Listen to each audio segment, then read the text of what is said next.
Tiešām skatos brīnišķīgi dejotāji mūziķi, ļoti interesanta vieta. Tad jau sanāk, ka šejieniešiem pat nekur nav jābrauc, lai atklātu kaut ko jaunu. Sanāk, ka pati šī vieta ir nemitīgs atklājums, ja?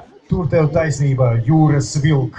Citam vajag ieraudzīt Romu, citam atklāt Ameriku. Taču ir ļaut. Viņš tev iepūcis sejā, un tāpēc tu esi drusiņ apdulis. Es tev pastāstīšu, ko leģenda stāsta. Leģenda stāsta, ka senos laikos, kad lieliņus lika bruģakmeņi pie bruģakmeņa, kad darbs bija padarīts un pilsēta uzcelta, Liepājas ļaudis sanāca vakarā jūras krastā. Sanāca lieli un sanāca mazi. Sanāca gari un sanāca īsi. Sanāca dievi un sanāca netik dievi. Gluži kā šodien.